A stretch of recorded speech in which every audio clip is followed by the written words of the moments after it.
Hello ಸ್ನೇಹಿತರೆ, Kannada mister info ಚಾನಲ್ಗೆ ನಿಮಗೆಲ್ಲರಿಗೂ ಸ್ವಾಗತ. ಇವತ್ತು ನಾನು ಎಕ್ಸ್ಪ್ಲೇನ್ ಮಾಡೋ ಮೂವಿ ಹೆಸರು ರಾತ್ರಿ ಅಂತ. ಇದು ಕೂಡ ಒಂದು ತೆಲುಗಿನ ಬ್ಲಾಕ್ ಬಸ್ಟರ್ ಮೂವಿ. 90s ಕಿಡ್ಗಳಿಗೆ ಈ ಮೂವಿ ಬಗ್ಗೆ ಗೊತ್ತೇ ಇದೆ. ಆ ಟೈಮಲ್ಲಿ ನೋಡಿ ಹೆದರ್ಕೊಂಡು ತುಂಬಾ ಜನ ಇದ್ದಾರೆ. ಸೊ ಇವತ್ತು ನಾನು ಅದರ ಕಥೆನ ಎಕ್ಸ್ಪ್ಲೇನ್ ಮಾಡ್ತೀನಿ. ಸೊ ಹಾಗಾದ್ರೆ ಹೆಚ್ಚಿನ ಟೈಮ್ ವೇಸ್ಟ್ ಮಾಡದೆ ಸೀದಾ ಈ ಮೂವಿಯ ಕತೆ ಕಡೆ ಹೋಗೋಣ. ಮೂವಿ ಸ್ಟಾರ್ಟಿಂಗ್ ಅಲ್ಲಿ ನಮಗೆ ಈ ಕಥಾ ನಾಯಕಿನ ತೋರಿಸ್ತಾರೆ. ಅವಳ ಹೆಸರು ಮಿನ್ನಿ ಅಂತ. ಅವಳು ಆ ದಿನ ಬಸ್ ಮೂಲಕ ಒಂದು ಊರಿಗೆ ಬಂದು ಇಳಿತಾಳೆ. ಆ ಬಸ್ ಇಂದ ಇಳಿದ ಕೂಡಲೇ ಅವಳು ಸುತ್ತಮುತ್ತ ಕಣ್ಣಾಡಿಸ್ತಾಳೆ. ನೋಡಿದ್ರೆ ಆ ಊರಲ್ಲಿ ಒಬ್ರೊಬ್ರು ಮನುಷ್ಯ ಕೂಡ ಇದ್ದಿರುವುದಿಲ್ಲ. ಹಾಗಂತ ಮನೆ ಇಲ್ಲ ಅಂತಲ್ಲ, ಅಲ್ಲಿ ಹಲವಾರು ಮನೆಗಳಿವೆ. ಆದ್ರೆ ನೋಡ್ಲಿಕ್ಕೆ ಒಬ್ಬ ಮನುಷ್ಯ ಕೂಡ ಇಲ್ಲ. ಇವಳು ಅದೇ ಒಂದು ಕ್ಯೂರಿಯಾಸಿಟಿಲಿ ಹಾಗೆ ಮುಂದೆ ಮುಂದೆ ಹೋಗ್ತಾಳೆ, ಯಾರಾದ್ರೂ ಸಿಗ್ಬೋದಂತ. ಆದ್ರೆ ಎಷ್ಟೇ ದೂರ ಹೋದ್ರೂ ಕೂಡ ಅಲ್ಲಿ ನರಮನುಷ್ಯರ ಪತ್ತೆನೇ ಇದ್ದಿರುವುದಿಲ್ಲ. ಆನಂತರ ಅಲ್ಲಿದ್ದ ಕಾರಲ್ಲಿ ಅವಳಿಗೆ ಏನೋ ಒಂದು ಭಯಾನಕ ದೃಶ್ಯ ತೋರಿ ಬಂದು ಹೆದರಿ ಅಲ್ಲಿಂದ ಓಡಿ ಹೋಗ್ತಾಳೆ. ಆ ಒಂದು ಭಯಾನಕ ಆಕೃತಿ ಅವಳನ್ನ ಹಿಂಬಾಲಿಸಿಕೊಂಡು ಬರ್ತಾನೆ ಇರುತ್ತೆ. ಇವಳು ಕೂಡ ಭಯದಲ್ಲಿ ಎಲ್ಲಾ ಕಡೆ ಹೋಗ್ತಾಳೆ. ಅಲ್ಲಿದ್ದ ಎಲ್ಲಾ ಮನೆಗೆ ಹೋಗಿ ಅದರ ಬಾಗಿಲು ತಟ್ಟಿ ಹೆಲ್ಪ್ ಕೇಳ್ತಾಳೆ. ಆದ್ರೆ ಒಳಗೆ ಯಾರಿದ್ದಾರೋ ಅಥವಾ ಆದ್ರೆ ಮನೆ ಒಳಗೆ ಎಲ್ಲ ಇದ್ದು ಬಾಗಿಲು ತೆಗಿಲಿಲ್ವೋ ಅಥವಾ ಆ ಮನೇಲಿ ಯಾರಿಲ್ವೋ ಗೊತ್ತಿಲ್ಲ. ಒಬ್ಬ ಮನೆಯವರು ಕೂಡ ಅವಳ ಹೆಲ್ಪ್ಗೆ ಬರೋದಿಲ್ಲ. ಹಾಗೆ ಅವಳು ತಪ್ಪಿಸ್ಕೊಂಡು ಓಡ್ತಾ ಹೋಗುವಾಗ ಅವಳಿಗೆ ಒಂದ್ ಮನೆ ಓಪನ್ ಆಗಿರೋದು ಗೊತ್ತಾಗಿ ಸೀದಾ ಒಳಗೋಗ್ತಾಳೆ. ಆದ್ರೆ ಆ ಮನೇಲಿ ಯಾರು ಕೂಡ ಇದ್ದಿರುವುದಿಲ್ಲ. ಅಲ್ಲಿದ್ದ ಒಂದು ಕೋಣೆಯ ಬಾಗಿಲನ್ನ ತಡ್ತಾ ಅವಳು ಸಹಾಯಕ್ಕಾಗಿ ಕೂಗ್ತಿರ್ತಾಳೆ. ಆದ್ರೆ ಅಷ್ಟೊತ್ತಿಗಾಗ್ಲಿ ಲೇಟ್ ಆಗಿತ್ತು. ಹಿಂದಿನ ಬಂದ ಅದೇ ಭಯಾನಕ ಆಕೃತಿ ಒಮ್ಮೆಲೆ ಅವಳ ಮೇಲೆ ಅಟ್ಯಾಕ್ ಮಾಡಿಬಿಡುತ್ತೆ. ಸಡನ್ ಆಗಿ ಅವಳು ತನ್ನ ಬೆಡ್ ಇಂದ ಎಚ್ಚರಗೊಳ್ತಾಳೆ. ನೋಡಿದ್ರೆ ಅವಳೆಲ್ಲ ಕಂಡಿದ್ದು ಒಂದು ಕನಸಾಗಿತ್ತಷ್ಟೇ. ಮಿನ್ನಿ ಆಕ್ಚುಲಿ ಕಾಲೇಜಲ್ಲಿ ಓದ್ತಿರುವ ಒಬ್ಬ ಲವಲವಿಕೆ ಹುಡುಗಿ ಅಂತ ಹೇಳ್ಬೋದು. ಅವಳ ಮನೆಯಲ್ಲಿ ಅಪ್ಪ ಅಮ್ಮ ಹಾಗೆ ಅವಳ ಅಕ್ಕನ ಮಗ ಇಷ್ಟು ಜನ ಮಾತ್ರ ಇರೋದು. ಮುಂಚೆ ಬೇರೆ ಊರಲ್ಲಿದ್ದು ಇವಾಗ ಅವರ ತಂದೆಗೆ ಇಲ್ಲೆಲ್ಲೋ ಟ್ರಾನ್ಸ್ಫರ್ ಆಗಿದ್ದ ಕಾರಣ ಅವರು ಆ ಮನೆನ ಪರ್ಚೇಸ್ ಮಾಡಿ ಅಲ್ಲಿರೋಕೆ ಸ್ಟಾರ್ಟ್ ಮಾಡಿದ್ರು. ಹಾಗೆ ಅವಳಿಗೆ ಆ ಕನಸು ಬಿದ್ದ ಹಿಂದಿನ ದಿನ ಅಷ್ಟೇ ಅವರು ಆ ಮನೆಗೆ ಶಿಫ್ಟ್ ಆಗಿದ್ರು. ಒಂದು ಮಾತಿದೆ, ಹೊಸ ಮನೆಗೆ ಯಾವಾಗ ಶಿಫ್ಟ್ ಆಗ್ತೀವೋ ಆ ರಾತ್ರಿ ಕರೆಕ್ಟ್ ಆಗಿ ನಿದ್ದೆ ಬರಲ್ಲ, ಹಾಗೆ ಕೆಟ್ಟ ಕನಸು ಬೀಳುತ್ತೆ ಅಂತ. ಮೋಸ್ಟ್ಲಿ ಮಿನ್ನಿ ಕೂಡ ಅದೇ ಆಗಿರ್ಬೋದೇನೋ, ಯಾರಿಗೊತ್ತು. ಅನಂತರ ಮಿನ್ನಿ ನಿದ್ದೆಯಿಂದ ಎದ್ದು ಫ್ರೆಶ್ ಆಗಿ ಕೆಳಗೆ ತಿಂಡಿ ಮಾಡೋಕಂತ ಬರ್ತಾಳೆ. ಅನಂತರ ಕಾಲೇಜ್ಗೆ ಹೋಗುವಂತ ಅಲ್ಲವರ ಅಪ್ಪ ಅಮ್ಮನ ಪರಿಚಯ ಆಗುತ್ತೆ. ಹಾಗೆ ಅಲ್ಲಿ ಮಿನ್ನಿಯ ಕ್ಲೋಸ್ ಫ್ರೆಂಡ್ ಒಬ್ಬಳು ಬರ್ತಾಳೆ. ಅವಳ ಹೆಸರು ದಿವ್ಯಾ ಅಂತ.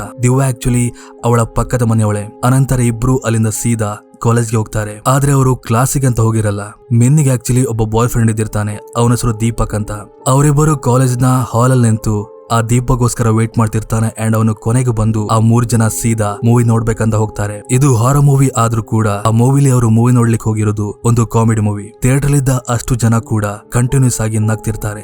ಯಾವ ಮೂವಿ ಆಗ್ತಿದೆ ಅಂತ ಗೊತ್ತಿಲ್ಲ, ಬಟ್ ಮಿನ್ನಿ ಹಾಗೆ ಅವರಿಬ್ಬರ ಫ್ರೆಂಡ್ಸ್ ಸೇರಿ ಅಲ್ಲಿದ್ದ ಆಲ್ಮೋಸ್ಟ್ ಎಲ್ಲರೂ ಕೂಡ ಒಂದೇ ಸಮನೆ ನಗ್ತಿರ್ತಾರೆ. ಹೀಗೆ ನಗ್ತಾ ಸೀದಾ ಇವಳ ಕಡೆ ಝೂಮ್ ಆದಾಗ ಇದ್ದಕ್ಕಿದ್ದಾಗೆ ಆ ಥಿಯೇಟರ್ ಫುಲ್ ಶಾಂತವಾಗುತ್ತೆ. ಇವಳು ಒಮ್ಮೆಲೆ ಸ್ಟನ್ ಆಗಿ ತನ್ನ ಸುತ್ತಮುತ್ತ ನೋಡ್ತಾಳೆ. ನೋಡಿದ್ರೆ ಆವಾಗಷ್ಟೇ ಇದ್ದಿದ್ದ ಅಷ್ಟು ಜನ ವ್ಯಕ್ತಿಗಳು. ಇವಳು ಅದೇ ಕೂಡಲೇ ಎದ್ದು ನಿಂತು ಎಲ್ಲಾ ಕಡೆ ನೋಡ್ತಾಳೆ. ನೋಡಿದ್ರೆ ಸ್ಕ್ರೀನ್ ಆಫ್ ಆಗಿತ್ತು. ಹಾಗೆ ಇಡೀ ಥಿಯೇಟರ್ ಖಾಲಿ ಹೊಡೆತಿತ್ತು. ಇವಳು ಭಯದಿಂದ ಅದೇ ಕೂಡಲೇ ಹೊರ ಬರ್ತಾಳೆ. ನೋಡಿದ್ರೆ ಹೊರಗಡೆ ಥಿಯೇಟರ್ ಲಾಕ್ ಆಗಿತ್ತು. ಅನಂತರ ಅಲ್ಲಿದ್ದ ಮ್ಯಾನೇಜರ್ ರೂಮ್ ಅಲ್ಲಿ ಅವಳಿಗೆ ಯಾರೋ ಕೂತಿರೋ ಹಾಗೆ ತೋರಿ ಬಂದು ಹೋಗಿ ನೋಡಿದಾಗ ಶಾಕಿಂಗ್ಲಿ ಅದು ಅವಳದೇ ಒಂದು ಆತ್ಮವಾಗಿತ್ತು. ಹಾಗೆ ಅದು ಒಮ್ಮೆಲೆ ಅವಳ ಮೇಲೆ ಅಟ್ಯಾಕ್ ಮಾಡೋಕ್ ಬರ್ತಿರುವ ಹಾಗೆ ಅವಳು ವಾಸ್ತವಕ್ಕೆ ಬರ್ತಾಳೆ. ನೋಡಿದ್ರೆ ಇದು ಕೂಡ ಅವಳು ಕಂಡಂತ ಒಂದು ಕೆಟ್ಟ ಕನಸಾಗಿತ್ತು. ಆಕ್ಚುಲಿ ಅವಳು ಥಿಯೇಟರ್ ಅಲ್ಲಿ ಕೂತ್ಕೊಂಡೆ ಆ ಎಲ್ಲಾ ಕನಸನ್ನ ಕಂಡಿದ್ಲು. ಇದೆಲ್ಲ ಯಾವುದರ ಪರಿಣಾಮ ಅಂತ ನಿಜವಾಗ್ಲೂ ಅವಳಿಗೆ ಗೊತ್ತಾಗುದಿಲ್ಲ. ಅವಳು ತನಗೆ ಬೀಳ್ತಿದ್ದ ಕನಸಿನ ಬಗ್ಗೆ ಯಾರ ಹತ್ರ ಕೂಡ ಹೇಳುದಿಲ್ಲ. ಅನಂತರ ದಿವ್ಯ ಹಾಗೆ ಮಿನಿ ಇಬ್ಬರು ತಮ್ಮ ಮನೆಗೆ ಹೊರಡ್ತಾರೆ. ದಾರಿ ಮಧ್ಯದಲ್ಲಿ ದಿವ್ಯ ಹೇಳ್ತಾಳೆ, ನನ್ನ ಮನೆ ಕರ್ಕೊಂಡು ಹೋಗ್ತೇನೆ ಬಾ, ಯಾಕಂದ್ರೆ ನನ್ನ ಹತ್ರ ತುಂಬಾ ಕ್ಯಾಸೆಟ್ ಗಳಿವೆ, ಅಲ್ಲೋಗಿ ಮ್ಯೂಸಿಕ್ ಕೇಳುವಂತ. ಇವಳೆ ಕೂಡ ಖುಷಿಯಾಗಿ ಅದೇ ಕೂಡಲೇ ಇಬ್ಬರು ದಿವ್ಯನ ಮನೆಗೆ ಹೋಗ್ತಾರೆ. ಅಲ್ಲಿ ದಿವ್ಯ ಈ ಮಿನಿನ ತನ್ನ ಅಜ್ಜಿಗೆ ಪರಿಚಯ ಮಾಡಿಸ್ತಾಳೆ. ಇವಳು ನನ್ನ ಫ್ರೆಂಡ್, ಇಲ್ಲೇ ಪಕ್ಕದ ಮನೇಲಿ ಇರುವುದಂತ. ಮಿನಿ ಪಕ್ಕದ ಮನೇಲಿ ಇರುವುದಂತ ವಿಷಯ ಗೊತ್ತಾಗಿ ಅಜ್ಜಿ ಒಂದು ಭಯಾನಕವಾದ ಲುಕ್ ಅನ್ನ ಕೊಡ್ತಾಳೆ. ಆದ್ರೆ ಯಾಕೆ ಅಂತ ಇವನ್ ಅವ್ರಿಗೆ ಕೂಡ ಗೊತ್ತಾಗುದಿಲ್ಲ. ಹಾಗೆ ನೋಡ್ತಿರೋ ನಮ್ ಕೂಡ. ಅನಂತರ ಇಬ್ರು ಮೇಲೋಗಿ ಎಂಜಾಯ್ ಮಾಡ್ತಾರೆ. ಎಲ್ಲ ಮುಗಿದಾದ ನಂತರ ಮಿನಿ ತನ್ನ ಮನೆಗೆ ಹೋಗಿ ಅಮ್ಮನ ಹತ್ತಿರ ತನ್ನ ಅಕ್ಕನ ಮಗನ್ ಬಗ್ಗೆ ಕೇಳ್ತಾಳೆ, ಅವನೆಲ್ಲಿದ್ದಾನಂತ. ಮೋಸ್ಟ್ಲಿ ಸ್ಟೋರ್ ರೂಮ್ ಅಲ್ಲೋ ಅಥವಾ ಎಲ್ಲೋ ಒಂದ್ ಕಡೆ ಆಟ ಆಡ್ತಿರ್ಬೋದು, ಹೋಗಿ ನೋಡುವಂತ. ಇವಳೋಗಿ ಸ್ಟೋರ್ ರೂಮ್ ಅಲ್ಲಿ ನೋಡ್ತಾಳೆ. ಅಲ್ಲಿ ಆ ಹುಡುಗ ಒಂದು ಬೆಕ್ಕಿನ ಹತ್ತಿರ ಆಟ ಆಡ್ತಿರ್ತಾನೆ. ಆ ಬೆಕ್ ಎಲ್ಲಿಂದ ಬಂತು ಏನಂತ ಯಾರಿಗೂ ಕೂಡ ಗೊತ್ತಾಗುದಿಲ್ಲ. ಆ ದಿನ ಮನೆ ಎಲ್ಲರೂ ಕೂಡ ಗಾಢವಾದ ನಿದ್ದೆಲಿದ್ದಾಗ ಈ ಕಡೆ ಮಿನಿ ಒಬ್ಬಳೆ ತನ್ನ ರೂಮ್ ಅಲ್ಲಿ ಮಲಗಿರ್ತಾಳೆ. ಹಾಗೆ ಅವಳು ಗಾಢವಾದ ನಿದ್ದೆಲಿದ್ದಾಗ ಇದ್ದಕ್ಕಿದ್ದಾಗೆ ಆ ಮನೆಯ ಗೋಡೆ ಒಳಗಿಂದ ಒಂದು ಭಯಾನಕವಾದ ವಿಕಾರವಾದ ಕೈಗಳು ಬಂದು ಅವಳಿಗೆ ಹೆದರಿಸುತ್ತೆ. ಅವಳು ಭಯದಲ್ಲಿ ಒಮ್ಮೆಲೆ ಎದ್ದು ಕೂತು ಕಿರಿಸ್ತಾಳೆ. ಅಂಡ್ ನೋಡಿದ್ರೆ ಅಲ್ಲಿದ್ದ ಕೈಗಳು ಮಾಯವಾಗಿದ್ದವು. ಇವಳಿಗೆ ನಿಜವಾಗ್ಲೂ ಅರ್ಥ ಆಗುದಿಲ್ಲ. ಹಾಗೆ ಅದರ ನೆಕ್ಸ್ಟ್ ಡೇ ಆ ಎಕ್ಸ್ಪೀರಿಯನ್ಸ್ ನ ತನ್ನ ಫ್ರೆಂಡ್ ದಿವ್ಯ ಒಟ್ಟಿಗೆ ಶೇರ್ ಮಾಡ್ತಾಳೆ. ಅದಕ್ಕೆ ದಿವ್ಯ ಹೇಳ್ತಾಳೆ, ಹಾ ನಾವು ಕೂಡ ನೋಡಿದ್ವಿ, ನಿಮ್ ಮನೆಯಿಂದ ಆವಾಗ ಕೈಗಳು ಹೊರಗೆ ಬರ್ತಿರ್ತವೆ ಅಂತ. ಆ ಮಾತ್ ಕೇಳಿ ಇವಳಿಗೆ ಶಾಕ್ ಆಗುತ್ತೆ. ಏನಂದೆ ಅಂತ ಮತ್ತೆ ಪುನಃ ಕೇಳಿದಾಗ ಅವಳೇನಿಲ್ಲ ಅಂತ ಸುಮ್ನಾಗ್ತಾಳೆ. ಅನಂತರ ದೀಪಕ್ ಬಂದು ಅವಳನ್ನ ಅಲ್ಲಿಂದ ಕರ್ಕೊಂಡು ಹೋಗ್ತಾನೆ. ಅದರ ನೆಕ್ಸ್ಟ್ ಡೇ ಬೆಳಿಗ್ಗೆ ಮಿನಿಯ ಅಪ್ಪ ತನ್ನ ಕಾರ್ ಮೂಲಕ ಫ್ಯಾಕ್ಟರಿ ಹೊಡ್ತಿರುವಾಗ ಆ ಹುಡುಗ ಸಾಕಿದ್ನಲ್ಲ ಆ ಬೆಕ್ಕು ಇದ್ದಕ್ಕಿದ್ದಾಗೆ ಅವನ ಕಾರಿನ ಚಕ್ರದ ಕೆಳಗೆ ಸಿಲುಕಿ ಬಂದು ಅದು ಸತ್ತೋಗುತ್ತೆ. ಆಗುತ್ತೆ. ಆದ್ರೆ ಮಿನಿಯ ಅಪ್ಪ ಆಗ್ಲಿ ಅಮ್ಮ ಆಗ್ಲಿ ಅದ್ರ ಬಗ್ಗೆ ಜಾಸ್ತಿ ತಲೆ ಕೆಡಿಸ್ಕೊಳ್ಳಲ್ಲ. ಬೆಕ್ ತಾನೇ ಹೋಗ್ಲಿ ಅಂತ ಅದೇ ಕೂಡಲೇ ಮಾಲಿಯ ಕರೆದು ಆ ಬೆಕ್ಕನ್ನ ಗಾರ್ಡನ್ ಅಲ್ಲಿ ದಫನ್ ಮಾಡ್ಲಿಕ್ಕೆ ಹೇಳ್ತಾನೆ. ದಫನ್ ಮಾಡ್ತಿರುವಾಗ ಆ ಮಾಲಿ ಹೇಳ್ತಾನೆ, ಅಮ್ಮ ಈ ಬೆಕ್ ಸತ್ತೋಗಿರೋದು ಅಪಶಕನ ಇದ್ದಾಗೆ, ಮನೇಲಿ ಏನಾದ್ರೂ ಕೆಟ್ಟದಾಗಬಹುದೆಂಬ ಸೂಚನೆ ಇದ್ದಾಗಂತ. ಆ ಮಾತ್ ಕೇಳಿ ಅಮ್ಮಂಗೆ ಟೆನ್ಷನ್ ಆಗ್ಲಿಕ್ಕೆ ಶುರುವಾಗುತ್ತೆ. ಹಾಗೆ ಅವರ ಟೆನ್ಷನ್ಗೆ ಇನ್ನೂ ಪುಷ್ಟಿ ಕೊಡುವಂತೆ ಆ ದಿನ ರಾತ್ರಿ ಇನ್ನೊಂದು ಭಯಾನಕವಾದ ಘಟನೆ ಆಗುತ್ತೆ. ಅದೇನಪ್ಪಾ ಅಂದ್ರೆ ರಾತ್ರಿ ಹೊತ್ತಲ್ಲಿ ಈ ಹುಡುಗನ ಎಷ್ಟೇ ಊಟ ಕರೆದ್ರು ಕೂಡ ಅವನ ಪತ್ತೆನೇ ಇರುವುದಿಲ್ಲ. ಆಮೇಲೆ ಈ ಅಮ್ಮನೆ ಹೋಗಿ ಮನೆ ಎಲ್ಲಾ ಕಡೆ ಹುಡುಕ್ತಾ ಕೊನೆಗೆ ಸ್ಟೋರ್ ರೂಮ್ಗೆ ಹೋದಾಗ ಅಲ್ಲೊಂದು ಶಾಕಿಂಗ್ ಕಾದಿರುತ್ತೆ ಅವಳಿಗೆ. ಯಾಕಂದ್ರೆ ಅಲ್ಲಿ ಆ ಹುಡುಗ ಸತ್ತೋಗಿತ್ತಲ್ಲ ಅದೇ ಬೆಕ್ಕಿನೊಟ್ಟಿಗೆ ಆಟ ಆಡ್ತಿರ್ತಾನೆ. ಇವಳಿಗೆ ಶಾಕ್ ಆಗುತ್ತೆ, ಸತ್ತೋಗಿದ ಬೆಕ್ಕು ಮತ್ತೆ ಬರೋಕೆ ಹೇಗ್ ಸಾಧ್ಯ ಅಂತ. ಅದೇ ಕೂಡಲೇ ಕೂಗಿ ಎಲ್ಲರನ್ನ ಕರೆದೇಳ್ತಾಳೆ, ಬೆಕ್ಕು ವಾಪಸ್ ಬಂದಿದೆ ಅಂತ. ಅವಾಗ ಅದಕ್ಕೆ ಮಿನಿಯ ಅಪ್ಪ ಹೇಳ್ತಾನೆ, ಮೋಸ್ಟ್ಲಿ ಇದು ಬೆಕ್ಕು ಬೇರೆ ಆಗಿರ್ಬೋದು, ಅದಾಗ್ಲಿಕ್ಕೆ ಚಾನ್ಸ್ ಇಲ್ಲ, ನೀ ಜಾಸ್ತಿ ತಲೆ ಕೆಡಿಸ್ಕೊಳ್ಬೇಡ ಅಂತ ಅವಳ ಅಲ್ಲಿಂದ ಕಳಿಸಿ ತಾನು ಕೂಡ ಹೋಗ್ತಾನೆ. ಅದರ ನೆಕ್ಸ್ಟ್ ಡೇ ದೀಪಕ್ ನ ಬರ್ಡೇ ಇದ್ದಿದ್ದರಿಂದ ಆ ದೀಪಕ್ ಮಿನಿ ಒಟ್ಟಿಗೆ ಒಂದು ರೈಡ್ ಪ್ಲಾನ್ ಮಾಡಿರ್ತಾನೆ. ಅಂಡ್ ಪ್ಲಾನ್ ಪ್ರಕಾರ ಅವರಿಬ್ಬರೇ ಆ ದಿನ ಯಾರಿಗೂ ಗೊತ್ತಿರದ ಹಾಗೆ ರೈಡ್ಗೆ ಹೋಗ್ತಾರೆ. ಹೀಗೆ ಎಂಜಾಯ್ ಮಾಡ್ತಾ ಹೋಗ್ತಿರುವಾಗ ಇದ್ದಕ್ಕಿದ್ದಾಗಿ ಟೈರ್ ಪಂಚರ್ ಆಗುತ್ತೆ. ಆವಾಗ ದೀಪಕ್ ದಾರಿಲಿ ಹೋಗ್ತಿರೋ ಒಬ್ಬ ವ್ಯಕ್ತಿನ ಅಡ್ಡ ಹಾಕಿ ಲಿಫ್ಟ್ ಕೇಳಿ ಅವನು ಟೈರ್ ತಗೊಂಡ್ ಬರ್ತೇನಂತ ಮಿನಿ ಒಬ್ಳನ್ನೇ ಅಲ್ಲೇ ಬಿಟ್ಟು ಹೋಗ್ತಾನೆ. ಅಕ್ಕಪಕ್ಕದಲ್ಲಿ ಯಾರು ಕೂಡ ಇಲ್ಲ. ಅಂಡ್ ಮತ್ತೊಂದು ವಿಷಯ, ಯಾವಾಗ ಮಿನಿ ಮನೆಯಿಂದ ಬಿಟ್ಲೋ ಆವಾಗ್ಲೇ ಯಾವುದೋ ಒಂದು ಭಯಾನಕ ಶಕ್ತಿ ಅವಳ ಹಿಂದೆನೆ ಫಾಲೋ ಮಾಡ್ಕೊಂಡು ಬರ್ತಿರೋದು ನಮ್ಗೆ ಗೊತ್ತಾಗುತ್ತೆ. ಹಾಗೆ ಮಿನಿ ಒಬ್ಬಳೆ ಆ ಒಂದು ಯಾರು ಇರದ ಜಾಗದಲ್ಲಿ ವೇಟ್ ಮಾಡ್ತಿರುವಾಗ ಇದ್ದಕ್ಕಿದ್ದಾಗಿ ಆ ಶಕ್ತಿ ಬಂದು ಅವಳನ್ನ ಪೊಸೆಸ್ ಮಾಡುತ್ತೆ. ಸುಮಾರು ಹೊತ್ತಿನ ನಂತರ ದೀಪಕ್ ಆ ಪ್ಲೇಸ್ಗೆ ಬರ್ತಾನೆ. ಆದ್ರೆ ಅಲ್ಲಿ ಮಿನಿ ಇದ್ದಿರುವುದಿಲ್ಲ. ಇವನು ಅವಳನ್ನ ಎಲ್ಲಾ ಕಡೆ ಹುಡುಕ್ತಾನೆ. ನೋಡಿದ್ರೆ ಅವಳು ಕಾಡಿನ ಮಧ್ಯದಲ್ಲಿ ಮರದ ಕೆಳಗೆ ಕೂತು ಒಬ್ಳೆ ಅಳ್ತಿರ್ತಾಳೆ. ಇವನೋಗಿ ಮಾತಾಡಿಸ್ತಾನೆ ಏನಾಯ್ತು ಅಂತ. ಆವಾಗ ಅವಳೊಂದು ಭಯಾನಕ ಲುಕ್ ಕೊಡ್ತಾಳೆ. ಇವನ ಹೆದರಿ ಅಲ್ಲಿದ್ದ ಕೆರೆಗೆ ಬೀಳ್ತಾನೆ. ಆಮೇಲೆ ಅವಳು ಒಮ್ಮೆಲೆ ನಗ್ಲಿಕ್ಕೆ ಸ್ಟಾರ್ಟ್ ಮಾಡ್ತಾಳೆ. ಅನಂತರ ರಾತ್ರಿ ಆದ ಕಾರಣ ಕೊನೆಗೂ ಅವನು ಅವಳ ಡ್ರಾಪ್ ಮಾಡಿ ಸೀದಾ ಅವನ ಮನೆಗೆ ಹೋಗ್ತಾನೆ. ಆದ್ರೆ ಮನೆಗೆ ಹೋದ ನಂತರ ಇವಳು ನಾರ್ಮಲ್ ಆಗಿರೋದಿಲ್ಲ. ನಮ್ಗೆಲ್ಲ ಗೊತ್ತೇ ಇದೆ ಅವಳು ಯಾವುದೋ ಒಂದು ಭಯಾನಕ ಶಕ್ತಿಯಿಂದ ಪೋಸ್ ಆಗಿದ್ದಾಳಂತ. ಮನೆಯ ಯಾರ ಹತ್ತಿರ ಕೂಡ ಮಾತಾಡದೆ ಊಟ ಮಾಡದೆ ಸೀದಾ ಹೋಗಿ ಮಲಗ್ತಾಳೆ.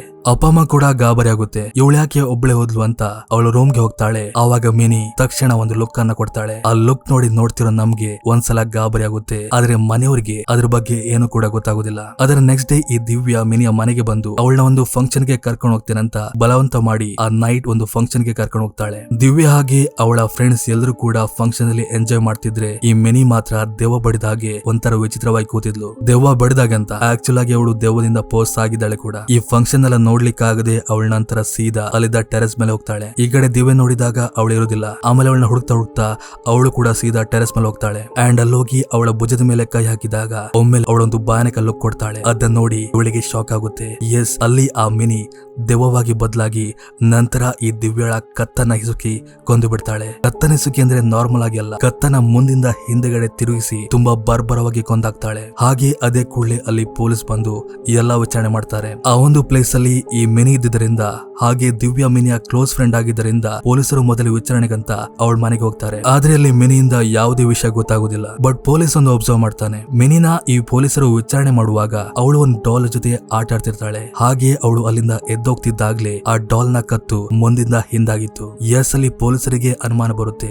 ಯಾವ ರೀತಿಯ ದಿವ್ಯನ ಹತ್ಯೆ ಆಗಿತ್ತೋ ಅದೇ ರೀತಿ ಈ ಡಾಲ್ ಕೂಡ ಆಗಿದೆ. ಮಿನಿ ಹಾಗೆ ಆ ಹತ್ಯೆಗೆ ಏನೋ ಸಂಬಂಧ ಇರ್ಬೋದಂತ ಅವರಿಗೆ ಡೌಟ್ ಬರುತ್ತೆ. ಅನಂತರ ಜೀಪ್ ಮೂಲಕ ಆ ಪೊಲೀಸ್ ಇನ್ನೇನು ಆ ಮನೆಯಿಂದ ಹೊರಡ್ಬೇಕು. ಆವಾಗ ದಾರಿ ಮಧ್ಯದಲ್ಲಿ ಲಾರಿಗೆ ಗುದ್ದಿ ಅವನು ಭೀಕರವಾಗಿ ಸತ್ತೋಗ್ತಾನೆ. ಹೀಗೆ ಸಾಲು ಸಾಲು ಭಯಾನಕ ದೆವ್ವದ ಎಕ್ಸ್ಪೀರಿಯನ್ಸ್ ಗಳು ಆ ಮನೇಲಿ ಆಗ್ತಾ ಹೋಗುತ್ತೆ. ಇದನ್ನೆಲ್ಲ ನೋಡಿ ಅವಳ ಅಪ್ಪ ಅಮ್ಮಂಗ್ ಸಾಕಾಗಿ ಅವಳ ಹತ್ರ ಹೋಗಿ ಹೇಳ್ತಾರೆ, ಇಲ್ಲಿವರೆಗೆ ಆಗಿದ್ನೆಲ್ಲ ಮರ್ತ್ ಬಿಡು. ಇದಕ್ಕೆಲ್ಲ ಹೆದರಿ ಕಾಲೇಜ್ಗೆ ಹೋಗದೆ ಸುಮ್ನೆ ಕೂರುವುದು ನಿನ್ಗೇನೆ ತೊಂದ್ರೆ. ಈ ಕೂಡಲೇ ಕಾಲೇಜ್ಗೆ ಹೋಗುವಂತ ಅವಳಿಗೆ ಕನ್ವಿನ್ಸ್ ಮಾಡ್ತಾರೆ. ಇವಳು ಕೂಡ ಒಲ್ಲದ ಮನಸ್ಸಲ್ಲಿ ಕಾಲೇಜ್ಗೆ ಹೋಗಿ ದೀಪಕ್ ನ ಮೀಟ್ ಆಗ್ತಾಳೆ. ಆದ್ರೆ ಇವನ್ ಅಲ್ಲಿ ಕೂಡ ಅವಳು ವಿಚಿತ್ರವಾಗಿ ಆಡ್ತಿರ್ತಾಳೆ. ಒಬ್ಳೆ ಹೋಗಿ ಕೂರುದು, ಒಬ್ಳೆ ಆಳೋದು, ಆ ರೀತಿ ಅಲ್ಲ. ಅದನ್ನ ಕಂಡು ದೀಪಕ್ಗೆ ಕೂಡ ಭಯವಾಗಿ ಅವನು ಅವಳಿಂದ ದೂರ ಹೋಗ್ತಾನೆ. ಆ ದಿನ ರಾತ್ರಿ ಮಿನ್ನಿಯ ಅಪ್ಪ ಅಮ್ಮ ಏನೋ ಫಂಕ್ಷನ್ ಗೆ ಅಂತ ಹೊರಗೆ ಹೋದ್ರೆ ಮಿನ್ನಿ ಆ ಹುಡುಗನೊಟ್ಟಿಗೆ ಆಡ್ತಿರ್ತಾಳೆ. ಅವಾಗ ಅವಳು ಒಂದೇ ಸಮನೆ ದೆವ್ವವಾಗಿ ಬದಲಾಗಿ ಆ ಹುಡುಗನ್ನ ಅದೇ ಸ್ಟೋರ್ ರೂಮ್ ಅಲ್ಲಿ ಕೂಡಿ ಹಾಕ್ತಾಳೆ. ಅಪ್ಪ ಅಮ್ಮ ನೋಡಿದಾಗ ಆ ಹುಡುಗ ಇಲ್ದಿರುವುದನ್ನ ಗಮನಿಸಿ ಸ್ಟೋರ್ ರೂಮ್ ಗೆ ಹೋಗಿ ನೋಡಿದಾಗ ಅಲ್ಲಿ ಆ ಹುಡುಗ ಪ್ರಜ್ಞೆ ತಪ್ಪಿ ಬಿದ್ದಿರ್ತಾನೆ. ಅನಂತರ ಅಪ್ಪ ಅಮ್ಮ ಹೋಗಿ ಅವಳಿಗೆ ಬೈತಾರೆ. ಬಟ್ ಅವಳು ಯಾವುದೇ ರೀತಿಯ ಎಕ್ಸ್ಪ್ರೆಷನ್ ಕೊಡುವುದಿಲ್ಲ.